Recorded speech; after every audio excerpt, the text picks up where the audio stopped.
கிழக்கு நியூஸ் நேயர்களுக்கு வணக்கம். நான் பத்ரி சேஷாத்ரி.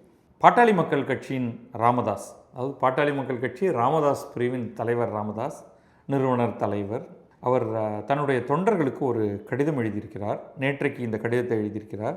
இன்றைக்கு அவருடைய தொலைக்காட்சியில் அவர் பேசுவதும் சில இடங்களில் வந்தது, அதையும் நான் பார்த்தேன். இது இந்து தமிழ் திசையில் வந்திருக்கு இந்த செய்தி. அவர் தன்னுடைய ஆதரவாளர்களுக்கு ஒரு ஆறுதல் கடிதமாக தான் இது கொடுத்துருக்கார். அந்த கட்சி இரண்டாக பிளவு அடைந்தது அப்படிங்கிறது உங்களுக்கு தெரியும்.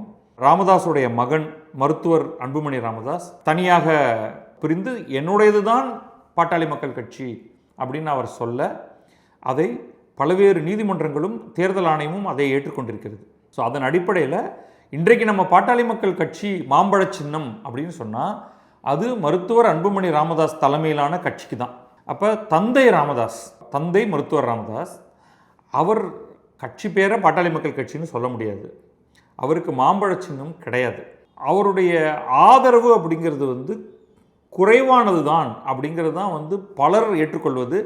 இந்த ஒரு சில ராமதாஸ் ஆதரவு பத்திரிகையாளர்களும் நிபுணர்களும் மட்டும் இல்லை கம்ப்ளீட்டாக கிரவுண்ட் லெவல் சப்போர்ட் முழுக்க மருத்துவர் ராமதாஸ்க்கு தான் இருக்குதுன்னு சொல்கிறாங்க. அது என்னால் ஏற்றுக்கொள்ள முடியல. டெக்னிக்கலி நம்ம வேறு சில ப்ராப்ளம்ஸும் இது ஏற்கனவே பல தடவை பேசிட்டோம். அன்புமணி ராமதாஸ் எடப்பாடி பழனிசாமியோடு உடனடியாக ஒரு ஒப்பந்தத்தை ஏற்படுத்தி இப்போ ரொம்ப தெளிவாக அவர் தேசிய ஜனநாயக கூட்டணியில் ஒரு அங்கமாக ஆகிவிட்டார். அதுக்கே மருத்துவர் ராமதாஸ் ரொம்ப கோபம் அடைந்து, யாரை கேட்டு இதெல்லாம் பண்ணீங்க, எங்கிட்ட பேசாமல் என் பையன்னு சொல்கிறதில்ல அவர். இப்போ அன்புமணி ராமதாஸ்கிட்ட நீங்கள் எப்படி இதெல்லாம் பண்ணலாம் அப்படின்ட்டு ஒரு மாதிரி அவருக்கு கோபம். சரி, அப்போ யூஸ்வலாக என்ன பண்ணலாம்? அவர் தேசிய ஜனநாயக கூட்டணியில் இருக்காரா, அதிமுகவோட இருக்காரா, அப்போ நான் போய் திமுகவில் சேருவேன் அப்படின்னு சொல்லலாம். ரொம்ப எளிதாக முடிந்து போயிருக்கும் முன்னாடி. இப்போ அது முடியாத மாதிரியான ஒரு சிக்கல் ஒன்று வந்திருக்கு. என்னென்னா, அந்த கூட்டணியில் விடுதலை சிறுத்தைகள், திருமாவளவனோட விடுதலை சிறுத்தைகள் பல ஆண்டு காலமாக உள்ளே உட்காந்துருக்கு. கடைசியாக ஒரு எக்ஸ்பெரிமெண்ட் நடந்தது. மூன்றாவது கூட்டணியாக மக்கள் நல கூட்டணி அப்படின்னு ஒன்று ஏற்படுத்தி விடுதலை சிறுத்தைகள், மதிமுக, 2 கம்யூனிஸ்ட் கட்சிகள், பின்னாடி விஜயகாந்துடைய தேமுதிக, வாசனுடைய கட்சி, இவர்களெல்லாம் ஒரு தனியாக அங்கே வந்திருந்தாங்க. அதுதான் கடைசியாக விசிக அந்த கூட்டணியில், அதாவது திமுகவிடமிருந்து விலகி வெளியே இருந்தது. அதுக்கு முன்னாடி அவர் அதிமுகலையும் இருந்திருக்காரு, அதிமுக கூட்டணிலையும் இருந்திருக்காரு. இந்த பாயிண்ட்டுக்கு பிறகுலிருந்தே அடுத்த வாய்ப்பு கூட்டணி ஏற்படுத்த கிடைத்த பொழுது அவர் கிளியராக அவர் திமுகவுடன் சேர்ந்து கொண்டார். அதற்கு பிறகு அவர் அங்கிருந்து நகருவதே இல்லைங்கிற மாதிரி அவர் உட்கார்ந்துருக்கார். திருமாவளவனுக்கும் ராமதாஸுக்கும் ஆகாது. ஒரு காலத்தில் அவர்கள் 2 பேரும் சேர்ந்திருந்தார்கள். அதற்கு பிறகு அவர்கள் பிரிந்து விட்டார்கள். அப்போ அதற்கு காரணம் அடிப்படையில் ராமதாஸுடைய பேஸான வன்னியர்களுக்கும் திருமாவளவனோட பேஸான ஆதி திராவிடர்களுக்கும் இடையே ஏற்படக்கூடிய கிரவுண்ட் லெவல் போர் அப்படின்னு வச்சுப்போம். அதனால் அவர்கள் 2 பேரும் ஒன்றாக சேர முடியாது. இப்போ ராமதாஸை உள்ளே கொண்டு வந்தால் நிச்சயமாக கொஞ்சம் பெனிஃபிட்ஸ் இருக்குது என்று நினைக்கக்கூடிய கூட்டணியில் இருக்கக்கூடிய மற்ற கட்சிகள், உதாரணத்துக்கு காங்கிரஸ் செல்வ பெருந்தகை, ஏன் ராமதாஸும் திருமாவளவனும் தங்களுக்குள்ள ஒத்து பேசி இந்த பிரச்சனையை ஒரு சுமூகமான தீர்வுக்கு கொண்டு வரக்கூடாது தீர்வுக்கு அப்படின்னா, அதுக்கு கடுமையான எதிர்வினை வன்னி அரசு விடுதலை சிறுத்தைகள்லேருந்து கொடுத்துட்டார். என்ன பண்ணணும்னு எங்களுக்கு தெரியும் அப்படிங்கிற ரேஞ்சுக்கு கொடுத்துட்டார் அப்படின்னு வச்சுக்கோங்க. இப்போ திருமாவளவன் ரொம்ப தெளிவாக இருக்கார். நான் இருப்பேன் இந்த கூட்டணியில், என்னை வச்சுக்கோங்க, ராமதாஸை உள்ளே கொண்டு வராதிங்க. இதுதான் களம். இந்த களத்தின் சூழலில் ராமதாஸ் ஒரு கடிதம் எழுதுகிறாரு தன்னுடைய ஆதரவாளர்களுக்கு. அந்த கடிதத்தில் என் உயிரினும் மேலான, என் உயிரை விட மேலான பாட்டாளி சொந்தங்களே வணக்கம், நான் நலம், நீங்கள் நலம் தானே அப்படின்னு சொல்லிட்டு, உங்கள் எல்லாருக்கும் ஒரு கலக்கம் இருக்குது அப்படிங்கிறது எனக்கு புரியுது. நம்ம கடந்த காலத்தில் பார்த்தா தன்னுடைய சாதனைகள் அப்படின்னு ஒரு பெரிய பட்டியல் இடுறார். சமூக நீதி வரலாற்றில் தமிழ்நாட்டளவில் 4 இடஒதுக்கீடுகள், தேசிய அளவில் 2 இடஒதுக்கீடுகள் என மொத்தம் 6 இடஒதுக்கீடுகளை நாம் தான் போராடி வென்றெடுத்தோம். கொஞ்சம் எக்ஸாஜரேஷன். தமிழ்நாட்டில் மிகவும் பிற்படுத்தப்பட்டோருக்கான இடஒதுக்கீடு அப்படிங்கிறதுல முக்கியமான பங்களிப்பை ராமதாஸ் செய்தார் என்பதில் மாற்று கருத்தே இல்லை. அது ஒன்று. அதற்கு பிறகு அதை உள் ஒதுக்கீடாக அப்படி நம்ம ஒரு 20%, அந்த 50% பிற்படுத்தப்பட்டவருக்கு அப்படிங்கிறதுல மிகவும் பிற்படுத்தப்பட்டவருக்குன்னு ஒரு 20% கொடுத்தாலும் அதில் பெரும்பான்மை வன்னிய சமூகத்துக்கு கிடைக்கவில்லை என்பதற்காக வன்னிய சமூகத்துக்கென்று உள் ஒதுக்கீடு வேண்டும் என்ற ஒரு போராட்டத்தை ஏற்படுத்தி அது எடப்பாடி பழனிசாமி அதை அங்கீகரித்து அதற்கென்று ஒரு தனி இடஒதுக்கீடு ஒன்றை கொடுத்தார். ஆனால் அது வந்து செயல் பெறவிடாமல் அதற்கு பிறகு கோர்ட் வழக்குகள் அப்படின்னு போய் இன்றைக்கு அது பயன்பாட்டில் இல்லை என்றாலும் அதற்கான காரணமாகவும் நம்ம ராமதாஸை எடுத்துக்கலாம். ஸோ தமிழ்நாட்டு அளவில் 2 முக்கியமான இடஒதுக்கீட்டுகளுக்கு அவர் காரணமாக இருந்திருக்கிறார். தேசிய அளவு இடஒதுக்கீட்டில் இவர் என்ன பண்ணார் அப்படிங்கிறது எனக்கு தெரியல, நிஜமாவே எனக்கு தெரியல. இந்த ஜென்ரல் ஓபிசி இடஒதுக்கீடு என்று ஒரே ஒரு இடஒதுக்கீடு ஒன்று நடந்தது. அது மண்டல் கமிஷனுடைய பரிந்துரைகளை அடிப்படையாக வைத்து விபி சிங் காலத்தில் கொண்டு வரப்பட்டு அதே பர்சன்டேஜ் தான் அது வேலைகளுக்காகவும் படிப்புக்காகவும் என்று அது கொஞ்சம் பறந்துபட்டதாக ஆகி இன்றைக்கு இந்தியா முழுவதும் மத்திய நிறுவனங்களில் ஓபிசி இடஒதுக்கீடு என்று ஒன்று இருக்கிறது. அது வந்து ராமதாஸ் கொண்டு வந்தார்னு அவரே சொல்ல முடியாது. அதற்கான முழு அங்கீகாரத்தை தரணும்னா அது விபி சிங் தான். ஓகே, அவருக்கு ஆதரவாக பலர் இருந்தார்கள். அதெல்லாம் நிச்சயமாக வந்து திமுக தலைவர் வந்து கருணாநிதி அந்த சமயத்தில் என்னால் தான் அது நடந்ததுன்னு அவரும் சொல்லலாம். ஆனால் தனிப்பட்ட முறையில் என்னை பொறுத்தவரை அது விபி சிங்னால் மட்டும்தான். அதுக்கு பிறகு சமுதாய நல்லிணக்க மாநாடுகளை நடத்தினோம்னு அவர் சொல்கிறாரு. சமுதாய நல்லிணக்கம் இருக்கா அப்படிங்கிறத இவர் கேட்க வேண்டியது இவருடைய முன்னாள் தோழர் தொல் திருமாவளவன்ட்டு தான். ஸோ அவர் வந்து இதெல்லாம் நான் கொண்டு வந்துட்டேன், பார்த்தீங்களா, இடஒதுக்கீட்டை கொண்டு வந்துட்டேன்.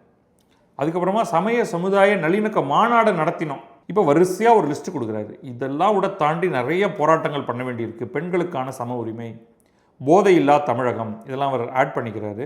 ஏழைக்கும் பணக்காரனுக்கும் ஒரே மாதிரியான கல்வி, ஒரே மாதிரியான தரமான மருத்துவம், வேலைவாய்ப்பு, அனைவருக்கும் சொந்த வீடு, அனைவருக்குமான பொருளாதார முன்னேற்றம், விவசாயிகளை ஊக்கப்படுத்தி நஞ்சில்லா உணவு உற்பத்தி, நெரிசலற்ற போக்குவரத்துக்கான சாலைகள், பணவீக்கமற்ற பொருளாதார வளர்ச்சி.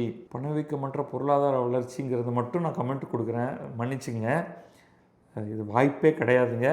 இது வந்து பொருளாதாரம், இது வந்து நம்ம விருப்பம் கனவு அப்படிங்கிறதெல்லாம் கிடையாது. எங்கெல்லாம் பொருளாதார வளர்ச்சி இருக்கிறதோ அதோடு கூட பணவீக்கம் என்பது நடைபெறும். அது வந்து ஒரு ஃபீச்சர், அது பக்கு கிடையாது, அது நடந்தே தீரும்.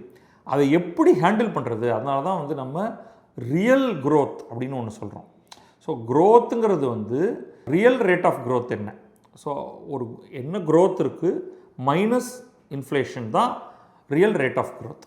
ஸோ பணவீக்கம் என்பது ஒரு பொருளாதார வளர்ச்சி இருக்கும் பொழுது நடக்கும். ஆனால் இவர் வந்து பணவீக்கமற்ற பொருளாதார வளர்ச்சி கொண்டு வரணும்னு பார்க்குறாரு. அது எப்படின்னு தெரியல.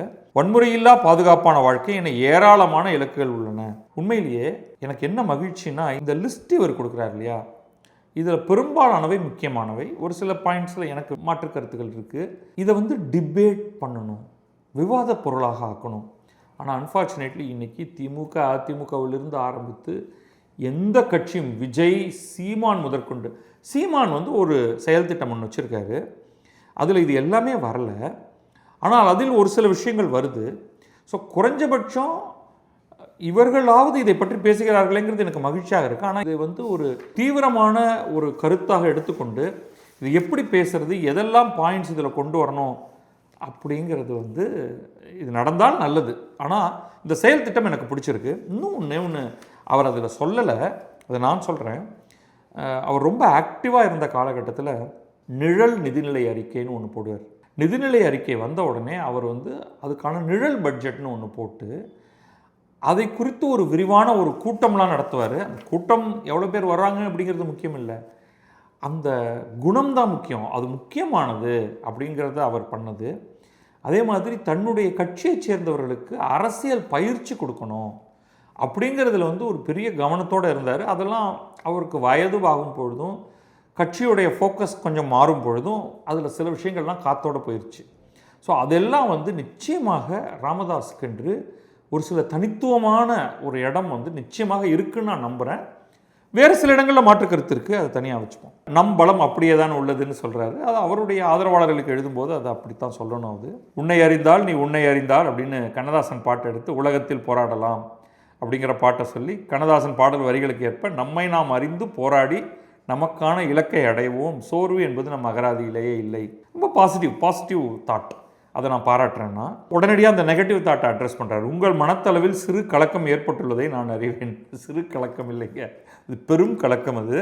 ஆனால் அவர் பாசிட்டிவாக என்ன சொல்கிறாருன்னா, இப்போ ஒன்றும் நடக்காட்டாலும் கவலைப்படாதீங்க, நாம் பயணிக்க வேண்டிய தூரம் நீண்டது, அதனால் கிடைக்கும் வாகனங்களில் பயணித்தால் இலக்கை அடையவே முடியாது அப்படின்னு என்ன சொல்கிறாருன்னா, இப்போ வர்றது வந்து ஒரு வத்தல் தொத்தலான ஒரு பஸ்ஸு, இதில் ஏறினா வந்து பக்கத்து ஊருக்கு மட்டும்தான் போகும் அப்படிங்கிறதுக்காக உடனே அது கிடைக்குதுன்னு அதில் தொங்கிட்டு ஏறிட வேண்டாம். நம்முடைய இலக்கு என்பது நீண்ட தூரம். அப்போ அதற்கு ஏற்ற தரமான வாகனம் கிடைக்கும் வரை நாம் காத்திருப்போம் அப்படின்னு சொல்லிட்டு, நமக்கான வாகனம் இதோ நம் அருகில் வந்து விட்டது, அதில் தான் பயணிக்கப் போகிறோம், நம் இலக்கை அடைந்து லட்சியத்தை வெல்வோம், எப்போதும் இணைந்தே இருப்போம், தொடர்ந்து உங்களோடு பேசுவேன் அப்படின்னு நல்ல பாசிட்டிவாக எழுதியிருக்காரு. அந்த பாசிட்டிவான அந்த தாட் அது வந்து எனக்கு பிடிச்சிருக்கு. இவர் இன்னும் நிறைய நம்முடைய சமூகத்துக்கு பங்களித்திருக்க வேண்டியவர், ஓரளவுக்கு பங்கு அளித்தும் இருப்பவர். பட் பொலிட்டிக்கல் ஃப்யூச்சர் ராமதாஸுக்கு என்ன அப்படின்னு என்கிட்ட இன்றைக்கி கேட்டிங்கன்னா, அவருடைய எல்லா விதமான பாசிட்டிவ் தாட்டோடு அவர் இருந்தாலும் வெளியிலிருந்து பார்க்கக்கூடிய எனக்கு ரொம்ப பெரிய பிரைட் ஃப்யூச்சர் அவருடைய வயது மூப்பை தாண்டி நான் சொல்வது அந்த துண்டு கட்சிக்கு இருப்பதாக நான் நினைக்கவில்லை. ஏன்னா பெரும் ஆதரவு என்பது நான் விசாரித்து பார்க்கையில், கேட்டு பார்க்கையில் எனக்கு கிடைத்திருக்கக்கூடிய ஒரு பிக்சர் அப்படின்னு பார்த்தா, அவங்களெல்லாம் அன்புமணி ராமதாஸோடு தான் இருக்கிறார்கள். தன்னுடைய குடும்பத்தை தாண்டி விரிவாக பல தலைவர்களை அவர் வளர்த்திருக்க வேண்டும். அது அவர் வளர்க்காமல் விட்டது அவருடைய குறைபாடு. இது இவரோடது மட்டும் இல்லை, கிட்டத்தட்ட அனைத்து கட்சிகளுமே இந்த பிரச்சனை இருப்பதை பார்க்குறேன்.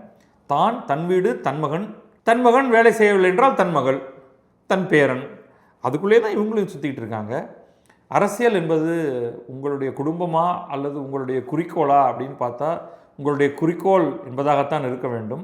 அன்ஃபார்ச்சுனேட்லி அது நடக்கிறதில்லை அப்படிங்கிறது தான் நம்முடைய வருத்தம்.